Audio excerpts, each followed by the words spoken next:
have realised that this video isn't very long, and there is a very good reason for that. Ubisoft's presentation was not very good this year. Actually, if I'm being honest, Ubisoft's presentation was absolute garbage, with a little bit of interest, piles of cringe, overpriced subscription service, announcement of television shows and movies and music dance segments that no one fucking cared about and sucked.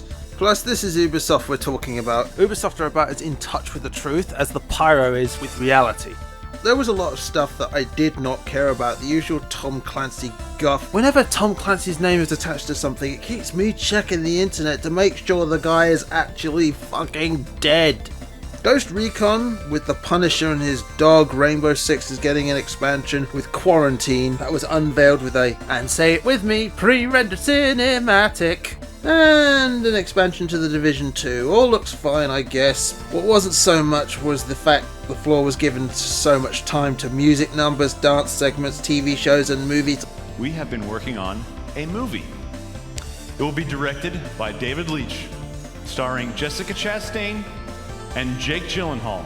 Well, today, I'm proud to announce that we will be making the Division movie with Netflix. And we all know how the last one turned out. Oh, by the way, how is that new Watch Dogs movie coming along? Speaking of Watch Dogs, that brings me to the only thing on the list that is worth me talking about. Watch Dogs Legion's creative director, Clint Hocking, or however you pronounce that, came out to talk to us about the latest installment in cyber terrorism. This time set in an alternate London where the government is oppressive, surveillance is everywhere, and deportation is rampant.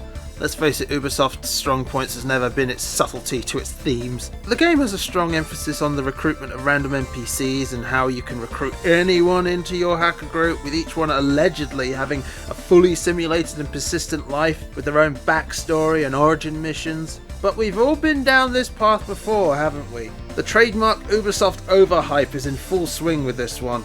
Time for me to bring down the hammer of reality. While I will call it ambitious, I do not see them being able to realistically achieve their goals with the amount of depth that they are conveying in this unveiling. I have documented Ubisoft's underhandedness before, and while I do believe Clint Hocking is indeed envisioning this in his head, I do not see him being able to realistically achieve his goals without an absurd amount of resources far beyond which Ubisoft will be willing to fund. Realistically, what can be expected is that the characters recruited will be assigned a randomly generated voice and assigned one of a number of preset backstories that will not deviate too much from the formula. Origin missions will probably be the usual 5 or 6 usual Ubisoft style missions with a little flavor text to convey an illusion of this person feeling unique.